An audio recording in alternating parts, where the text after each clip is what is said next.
Hello everyone, welcome to our YouTube channel. मैं CA Khurshid Ansari. आज आपके साथ डिस्कस करने जा रहा हूं कि जो हमारे पास दो इन्वेस्टमेंट प्लान रहते हैं, एक होता है investment in mutual fund and then दूसरा इन्वेस्टमेंट इन गोल्ड। आप बहुत बार सुने रहोगे या टीवी पे या फिर यूट्यूब पे एडवर्टीजमेंट देखे रहोगे कि ये जो गोल्ड है इसमें आप इन्वेस्ट कर सकते हो या फिर आप इन्वेस्टमेंट इन म्यूचुअल फंड कर सकते हो। ओके, तो आज हम क्या करने जा रहे हैं कि ये जो इन्वेस्टमेंट इन म्यूचुअल फंड है उसका कंपैरिजन करने जा रहे हैं इन्वेस्टमेंट इन गोल्ड से। सो दैट अगर जो मेरे को ये डिसीजन लेना रहे कि मेरे पास 10,000 रुपया है, इसको मैं गोल्ड में इन्वेस्टमेंट करूं या फिर म्यूचुअल फंड में इन्वेस्टमेंट करूं या फिर 5,000 गोल्ड में कर दूं या 5,000 म्यूचुअल फंड में कर दूं, तो ये डिसीजन लेने के लिए हमको क्या क्या चीज़ों को मद्देनजर रखना पड़ेगा, आज वो डिस्कस करने जा रहे हैं इस वीडियो में। मैं बता दूं, बहुत ही अच्छे से मैंने ये वीडियो बनाया है। अगर जो आप ये देख लेंगे तो आपका हर जो डाउट है ना इन्वेस्टमेंट इन गोल्ड या फिर इन्वेस्टमेंट इन म्यूचुअल फंड को लेकर के, वो सभी क्लियर हो जाएगा।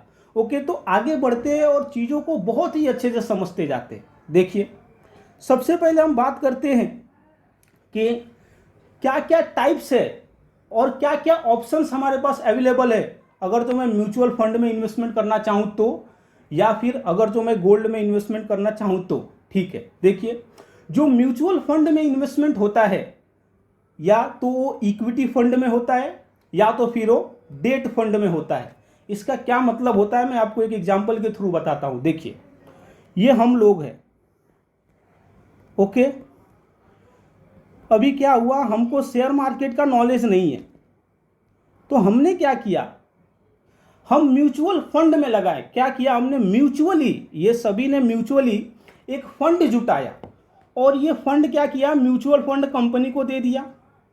ओके, ये म्यूचुअल फंड कंपनी है।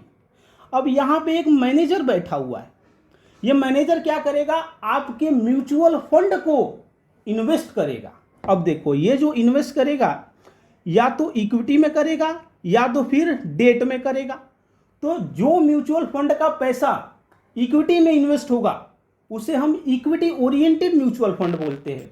और देखिए, इक्विटी में इन्वेस्टमेंट का मतलब क्या हुआ, आपको कंपनी का मालिकाना हक मिल गया, आपने कंपनी का शेयर खरीद लिया। तो अभी क्या होगा, अगर जो कंपनी कमा रही है तो आपको अच्छा रिटर्न मिलेगा, आपके शेयर्स का भाव बढ़ेगा, आपको डिविडेंड मिलेगा। दूसरी साइड अगर जो कंपनी नहीं कमा रही है, कंपनी लॉस मेक कर रही है, इन दैट केस जो आपका इन्वेस्टमेंट है वो घट सकता है, आपको लॉस हो सकता है। मतलब क्या, इन शॉर्ट आप कंपनी के मालिक बन गए। ठीक है, अब ये डेट ओरिएंटेड म्यूचुअल फंड का मतलब क्या होता है, आप कंपनी को लोन दे रहे हो, डेट दे रहे हो। तो देखिए, जो डेट पे मिलने वाला रिटर्न होता है ना वो फिक्स होता है। यहाँ पे जो मिलने वाला रिटर्न है डेट पे क्या है, इंटरेस्ट है, तो फिक्स होगा 5%, 8%, 10%, इस तरह से। ओके, अभी देखिए, जो दूसरी साइड गोल्ड में इन्वेस्टमेंट है। अब ये गोल्ड में जो इन्वेस्टमेंट है आप दो तरह से कर सकते हो। या तो आप फिजिकल गोल्ड खरीद सकते हो, इसमें क्या होएगा, आप फिजिकली गोल्ड आपके पास रहेगा। या फिर आप डिजिटल गोल्ड खरीद सकते हो, आपके पास गोल्ड नहीं रहेगा लेकिन गोल्ड्स का राइट्स रहेगा। ओके, जैसे जैसे गोल्ड का भाव बढ़ेगा उतना आपका जो गोल्ड का राइट्स है उसका भाव बढ़ेगा। अगर जो गोल्ड्स का भाव घटेगा तो आपके राइट्स का भाव घटेगा। ओके, तो देखिए, अब ये जो म्यूचुअल फंड है उसको थोड़ा और डिटेल में देख लेते हैं। तो ये जो इक्विटी ओरिएंटेड म्यूचुअल फंड है, इसमें जो लगने वाला पैसा है कंपनी में लगेगा। अब जो कंपनी है उसको तीन पार्ट में बांटा गया है। एक है large cap company, then mid cap company, then small cap company. Large cap company मतलब क्या, ऐसे कंपनी जिसमें जो लगने वाला कैपिटल है वो बहुत ज़्यादा है। यहाँ पे बहुत ज़्यादा का मतलब क्या हुआ, 20,000 करोड़ या फिर उससे ज़्यादा। देन मिड कैप में जो लगने वाला कैपिटल है वो कितना है, 5,000 करोड़ या उससे ज़्यादा लेकिन 20,000 करोड़ से कम। देन ये स्मॉल कैप कंपनी का मतलब क्या, ये वो कंपनी है जिसमें लगने वाला कैपिटल है 5,000 करोड़ से कम है। ठीक है, तो अगर जो आपका लार्ज कैप में लगा है तो लार्ज कैप म्यूचुअल फंड हो गया, स्मॉल कैप में लगा है तो स्मॉल कैप, मिड कैप में लगा है तो मिड कैप म्यूचुअल फंड, या फिर थोड़ा थोड़ा पैसा रेशियो में पैसा इसमें भी लगा है, मतलब कि तीनों में लगा है, तो ये क्या हो जाता है, मल्टी कैप फंड हो जाता है। ओके, अभी देखिए, जो यहाँ पे स्मॉल कैप म्यूचुअल फंड होता है वो थोड़ा रिस्की होता है। क्यों रिस्की होता है? क्योंकि यहाँ पे कंपनी में लगने वाला पैसा कम है ना, तो कंपनी का जो शेयर्स प्राइस है उस बहुत ज़्यादा फ्लैक्चुएट होती है। इसीलिए जो हाईली रिस्की इन्वेस्टर होते हैं वो स्मॉल कैप म्यूचुअल फंड में पैसा लगाते हैं। ठीक है, देखिए रिस्क ज़्यादा है तो रिटर्न भी ज़्यादा होएगा। दूसरी साइड ये जो डेट ओरिएंटेड म्यूचुअल फंड होता है, यहाँ पे क्या क्या ऑप्शन है? एक देखिए ये लिक्विड फंड। लिक्विड फंड मतलब क्या? बहुत ही कम समय के लिए आपने पैसा लगाया है, 91 डेज के लिए आपने लोन दिया है, ऐसा। देन अल्ट्रा शॉर्ट फंड का मतलब क्या होता है? यहाँ पे जो लोन का पीरियड है 6 महीने तक है या उससे कम है। यहाँ पे रिस्क क्रेडिट फंड का मतलब क्या होता है? देखिए जो कंपनियां हैं ना उनको रिस्क क्रेडिट का एक दिया जाता है नंबर कि आप ए रेटेड हो, बी रेटेड हो, सी रेटेड हो। तो जो कंपनी हाई रिस्क की है उसका ग्रेड कम रहेगा। तो यहाँ पे जो लोन दिया जाता है जो हाई रिस्क की कंपनी है उसको दिया जाता है। अभी बोलोगे हाई रिस्क की कंपनी को क्यों लोन देंगे, वहां पे तो पैसा डूबने का चांस रहेगा। अरे तो उससे इंटरेस्ट भी तो ज़्यादा लेंगे ना, समझ रहे हो? तो ये हो गया इक्विटी ओरिएंटेड और डेट ओरिएंटेड म्यूचुअल फंड के बारे में डिटेल डिस्कशन। आशा करता हूं आपको बहुत अच्छे से समझ में आया रहेगा। अभी बात करते हैं जो हमारे पास गोल्ड में ऑप्शन अवेलेबल है इन्वेस्टमेंट के लिए, फिजिकल या फिर डिजिटल गोल्ड में, उसके बारे में देख लेते हैं। तो देखिए सबसे पहले जो फिजिकल गोल्ड है, जहां पे आपके पास गोल्ड आएगा फिजिकली, इसमें क्या है? एक है बुलियन। बुलियन बोले तो जो सोने का बार रहता है, आप बार खरीद के रखे हो, ओके।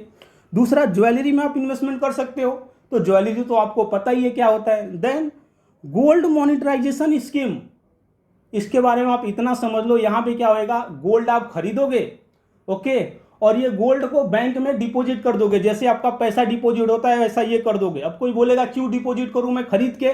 क्योंकि उस पर आपको इंटरेस्ट मिलेगा, जैसे सेविंग बैंक पे इंटरेस्ट मिलता है। और मैं बात एक बता दूं, जब भी आप वो गोल्ड को निकालने जाओगे ना मैच्योरिटी पीरियड पे, मतलब कि 2 साल के लिए डिपॉजिट किया, 5 साल के लिए डिपॉजिट किया, तो आपको क्या होएगा? या तो पैसा मिलेगा या तो फिर वो गोल्ड मिलेगा। लेकिन आप एक बात समझो, जो आपने गोल्ड का समझ लो ज्वेलरी दी हो तो ज्वेलरी नहीं मिलेगा, दूसरा गोल्ड आपको मिलेगा, ठीक है ना।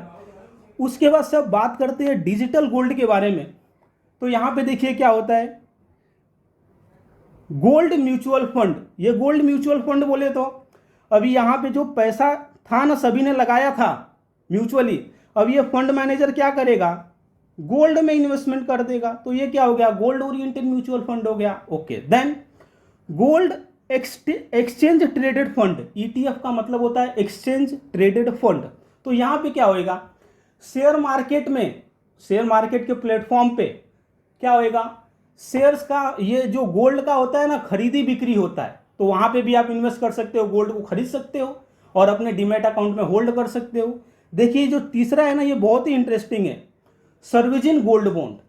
यहां पे क्या गवर्नमेंट बोलता है? गवर्नमेंट का देखो इंटेंशन क्या है।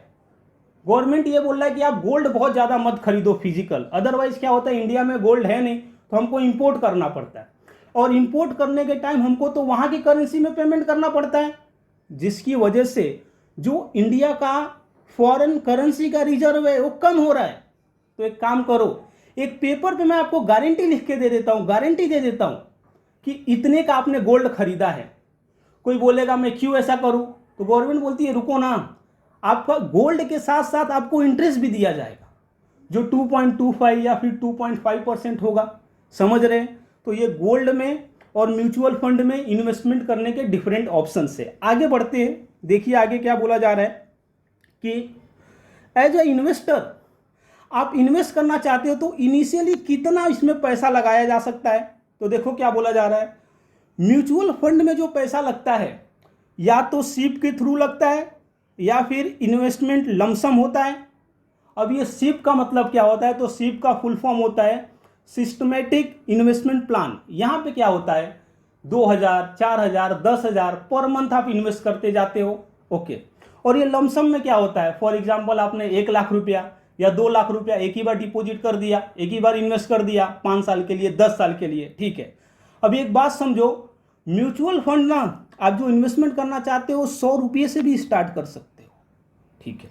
दूसरी साइड अगर जो मैं गोल्ड की बात करूं तो गोल्ड अगर जो आप फिजिकली लेते हो तो 1 ग्राम गोल्ड भी थाउजेंड्स में रहता है भाई। अभी देखा जाए तो 7,200 का रहेगा 1 ग्राम, ठीक है।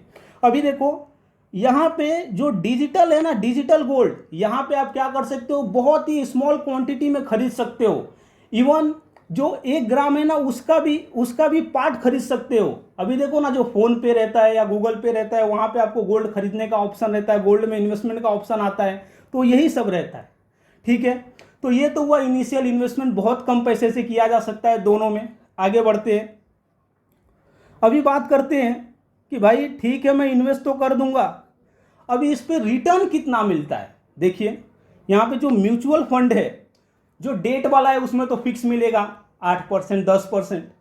लेकिन अभी अगर जो मैं बात करूं कि जो इक्विटी ओरिएंटेड म्यूचुअल फंड है उस पर कितना रिटर्न मिलेगा, अगर जो मैं पास्ट हिस्ट्री को देखूं कि पास्ट हिस्ट्री में क्या रिटर्न मिला है, तो on an average mutual fund पे पर ईयर CAGR 15% से 18% तक मिल जाता है। ओके, अभी दूसरी साइड में बात करूं गोल्ड में, तो जो मेरा गोल्ड है यहां पे जो मिलता है मेरा रिटर्न ना, अगर जो मैं 20 साल का या 15 साल का रिटर्न देखूं तो पर एनम मेरे को 10% से 13% तक मेरे को रिटर्न मिल जाता है। ओके, तो अकॉर्डिंगली आप देख सकते हो।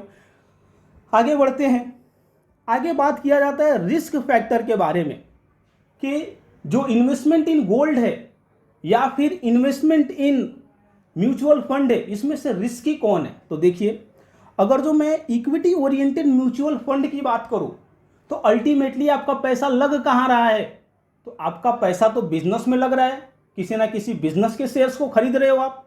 तो यहां पे देखो क्या बोला जा रहा है, बिंग मार्केट लिंक, क्योंकि ये मार्केट से लिंक्ड है। Investment mutual fund are riskier than gold, तो ये गोल्ड से ज़्यादा रिस्कियर है। ठीक है, बट यहाँ पे जो म्यूचुअल फंड है ना, इसको मैनेज कौन करता है, तो प्रोफेशनल मैनेज करते हैं। तो जो यहाँ पे देश में इकोनॉमी में जो चेंजेस आ रहा है, फॉर एग्जाम्पल अगर जो गवर्नमेंट अभी इलेक्शन हो रहा है तो कौन सा सरकार जीतेगा, उसके हिसाब से कौन शेयर्स बढ़ेगा या फिर कौन शेयर्स घटेगा, वो सबका वो लोग एनालिसिस करते हैं और अकॉर्डिंगली जो घटने वाला रहता है वहाँ से आपका इन्वेस्टमेंट निकाल देंगे और जो बढ़ने वाला रहेगा वहाँ पे डाल देंगे। समझ रहे हो, तो ये हो गया म्यूचुअल फंड। दूसरी साइड गोल्ड, तो देखिए गोल्ड क्या है, गोल्ड तो एक थिंग्स है, एक सामान है, तो ये तो बिजनेस है नहीं, ये गवर्नमेंट की पॉलिसी से क्या होएगा, या फिर वॉर हो गया तो क्या होगा, ठीक है ना, अर्थक्वेक आ गया तो क्या होगा, कुछ नहीं होने वाला है। इसीलिए जो गोल्ड में इन्वेस्टमेंट है, इस इन्वेस्टमेंट को सेफियर इन्वेस्टमेंट प्लान माना जाता है, मतलब सेफर इन्वेस्टमेंट प्लान माना जाता है। यहाँ पे जो इन्वेस्टमेंट रहता है वो सेफ होता है, क्योंकि वॉर लगा तो भी कुछ नहीं होगा, ठीक है ना। अगर जो गवर्नमेंट कोई दूसरा भी जीत जाए तो उससे गोल्ड पे क्या होने वाला है, बिजनेस पे असर पड़ेगा जैसा गवर्नमेंट पॉलिसी बनाएगी, लेकिन गोल्ड पे नहीं पड़ेगा। इसीलिए जो गोल्ड में इन्वेस्टमेंट होता है वो क्या होता है, वो कम रिस्की होता है कंपेयर टू इक्विटी शेयर्स के म्यूचुअल फंड में इन्वेस्टमेंट का। ठीक है, टैक्स बेनिफिट की बात करते हैं कि आपने अगर जो म्यूचुअल फंड में इन्वेस्टमेंट किया है तो क्या गवर्नमेंट आपको कुछ बेनिफिट देती है, इनकम टैक्स आपको कुछ बेनिफिट देता है। तो देखिए, जो इक्विटी लिंक सेविंग इन्वेस्टमेंट में, सेविंग स्कीम में आपका इन्वेस्टमेंट हो रहा है, वहां पे जो सेक्शन 80C है ना ऑफ इनकम टैक्स एक्ट, जो बात करता है इन्वेस्टमेंट बेस्ड डिडक्शन, कि आप यहाँ पे इन्वेस्ट करो आपको डिडक्शन मिल जाएगा, तो वहां पे ये भी कवर है। ठीक है, आगे बढ़ते हैं, ये जो गोल्ड है ना, गोल्ड यहाँ पे दो जो स्कीम है, sovereign gold bond and gold monetisation scheme, यहाँ पे अगर जो आप इन्वेस्टमेंट करते हो तो देखो सर्विजन गोल्ड बॉन्ड में जो आपको कैपिटल गेन होगा, कैपिटल गेन मतलब क्या, जितने पे आपने खरीदा और जितने पे आपको बेचा उसका जो डिफरेंशियल आपको गेन हो रहा है वो क्या होएगा, तो यहाँ पे सर्विजन गोल्ड बॉन्ड का ये एग्जेम्प्ट है, लेकिन जो इंटरेस्ट मिलेगा वो इंटरेस्ट टैक्सेबल है। ओके, और दूसरी बात ये गोल्ड मोनेटाइजेशन स्कीम है, इस केस में क्या, जो कैपिटल गेन है वो एग्जेम्प्ट है और जो मिलने वाला इंटरेस्ट है ये भी एग्जेम्प्ट है। ओके, आगे बढ़ते हैं। अभी देखिए, ड्यूरिंग पुअर मार्केट कंडीशन मतलब क्या, मार्केट कंडीशन खराब हो तब। अब मार्केट कंडीशन खराब का मतलब क्या होता है, जैसे कि देश में वॉर चल रहा है, उसके बाद से जो गवर्नमेंट है वो सर्टेन नहीं है, इलेक्शन आ रहा है, ठीक है, उसके बाद से और भी कुछ ऐसे जैसे कि अर्थक्वेक आ गया, कोई दूसरे नेचुरल कलामिटीज आ गए, तो ये सब होता है पुअर मार्केट कंडीशन। यहाँ पे जो म्यूचुअल फंड है उसका क्या इम्पैक्ट होता है, या फिर जो गोल्ड है उसमें क्या इम्पैक्ट होता है, उसके प्राइस में क्या चेंजेस आ रहा है, हम ये डिस्कस करने जा रहे हैं। तो देखिए, यहाँ पे जो म्यूचुअल फंड है ये तो मार्केट से लिंक है, मतलब क्या, जो बिजनेस से उससे लिंक है। तो यहाँ पे जो मिलने वाला रिटर्न है क्या होएगा, वो कम होता जाएगा। आपके म्यूचुअल फंड का जो यूनिट्स है उसका भाव घटते जाएगा। क्यों घटते जाएगा? क्योंकि बिजनेस अफेक्ट हो रहा है भाई, वॉर लगा है तो, या अर्थक्वेक आया है तो, ठीक है, या फिर गवर्नमेंट चेंज हो रहा है तो, ओके। बट जैसे ही मार्केट रिकवर होता है, ठीक है ना, मार्केट रिकवर हुआ मतलब क्या, जो सिचुएशन थी वो सही हो गई। जैसे कि जो ये कोरोना आया था तो उसके बाद सब चीज़ें सही हो गया, तो सही हो गया तो फिर क्या हुआ, मार्केट रिकवर किया। तो मार्केट रिकवर किया तो बट शेयर रिकवर करेगा, और म्यूचुअल फंड का जो पैसा है अल्टीमेटली शेयर में ही तो लगा है, तो आपका जो म्यूचुअल फंड है वो रिकवर कर जाएगा। दूसरी साइड जो गोल्ड है, ये क्या बोला जा रहा है कि जब भी मार्केट ऐसे बढ़ता घटता है उस समय में क्या किया जाता है, जब इस शेयर मार्केट ऐसे बढ़ता घटता है, बहुत प्रॉब्लम हो जाता है शेयर मार्केट में, तो वहां पे लोगों को गोल्ड एक सेफर इन्वेस्टमेंट प्लान दिखता है। क्योंकि गोल्ड का वॉर से क्या करना, या फिर गवर्नमेंट कौन आने वाला है उससे क्या करना, तो ऐसे टाइम पे म्यूचुअल फंड से लोग पैसा निकाल करके गोल्ड में डालते। ओके, तो आशा करता हूं कि ये जो हमारा टॉपिक था investment in mutual fund versus investment in gold, आपको बहुत ही अच्छे से समझ में आया रहेगा। ठीक है, तो इस डिस्कशन को यहीं समाप्त करते हैं, मिलते हैं अगले वीडियो में अगले टॉपिक के साथ। Thank you.